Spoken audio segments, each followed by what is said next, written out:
we're investing in our energy sector, as But you just since heard. the money's Ambassador borrowed, Bryant. we're borrowing the money. We don't have it. We don't have a pot of money. So what you're arguing is, in essence, that we borrow the money from China, we send it to Ukraine, Ukraine sends it back to buy arms from us, and that's a win-win. How do we win when we're borrowing money to pay people?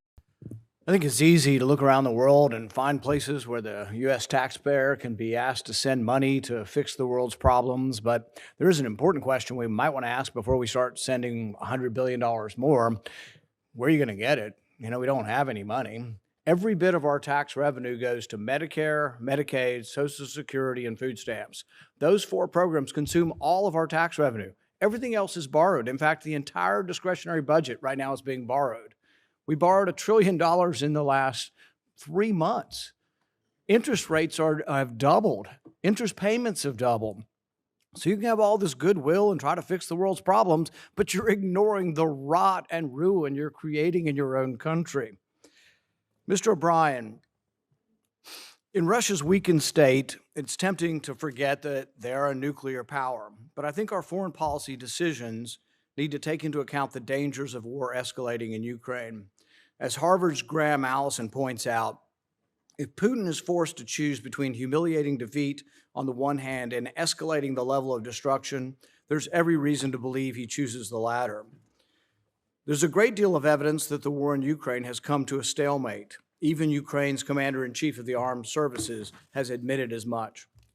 In Graham Allison's view, the Ukraine war has escalated far enough to see how bad things would become if we end up in a world where nuclear weapons are used. Allison believes that where we are now, both for Putin's Russia and for the Biden-led U.S. and the Western alliance, it's time to search for an off-ramp for all of the parties. What is being done at the State Department to search for an off-ramp? Thank you, Senator. A few points. I mean, I can speak to the foreign policy implications. My belief is if we don't stand with Ukraine now, we'll be spending much more on defense in the future. And much of this supplemental goes to reinvest in the United States. So far from rot and ruin, we're actually shoring up the foundations in our energy sector, as Assistant Secretary Pyatt. So your argument is that war and funding war around the world is good for our armaments industry? I'm saying this supplemental is good for our economy.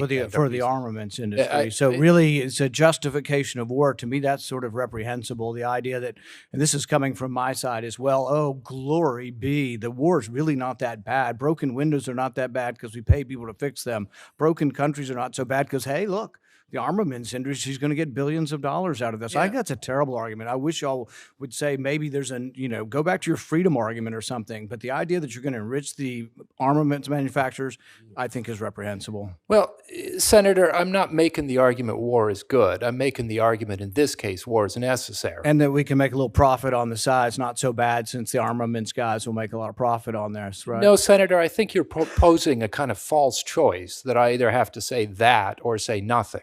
What I'm saying is that our economy rests on a foundation of innovation, and in this supplemental, we're investing in our energy sector, as you just heard. Since the money's borrowed, we're borrowing the money. We don't have it. We don't have a pot of money. So what you're arguing is, in essence, that we borrow the money from China, we send it to Ukraine, Ukraine sends it back to buy arms from us, and that's a win-win. How do we win when we're borrowing money to pay people? See, this is this sort of false sort of argument that, oh, look, we'll create 5 jobs for every dollar we spend, but we're borrowing the money. It doesn't make any sense. It's coming from somewhere where it would be in a productive use to where it's into the use of basically fomenting a war and continuing a war. No, that's not the choice in front of us, Senator. And I'm sorry that you feel that that's the way you want to frame it. The choice in front of us is, do we invest in the capacities that allow this war to be won? Those include capacities in energy, in defense, in IT.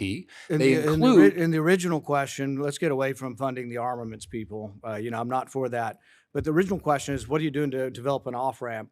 When I listen to your presentations, it sounds like the Department of War. I don't hear the Department of Diplomacy in front of me. Where are the diplomats? Is anybody talking about negotiation? Yeah. Do you really believe that that Ukraine's going to push Russia out of Ukraine? They're going to push them out of Crimea, push them out of the east, and that Zelensky's position, we will not negotiate till they're gone from Ukraine, is viable? And that there's not going to have to be some negotiation beforehand? All wars.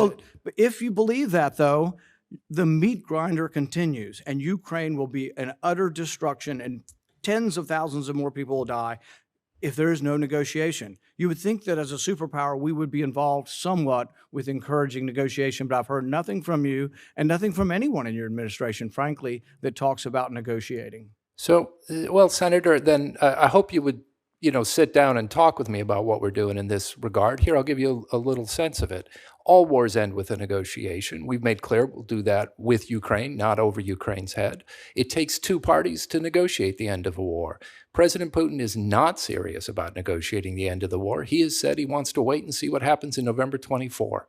So we're preparing for that eventuality so we can have a negotiation that will actually stick, as opposed to the track record of broken agreements that President Putin has made with a whole range of his neighbors up until now. So that's successful diplomacy, not Senator mere Barkley? diplomacy. There are actually some who say we're back to about where we started as far as negotiating, and tens of thousands of people have died on both sides, and we haven't been successful. But I still hear only war, and I don't hear diplomacy. No, but I think what we're looking at is successful diplomacy. I just spent last weekend with 66 countries talking about the basis of a successful peace in Ukraine. Russia didn't show up. That again is the problem. You don't have a willing partner on the other side. So simply saying that there must be talks is you're asking for a monologue, not diplomacy.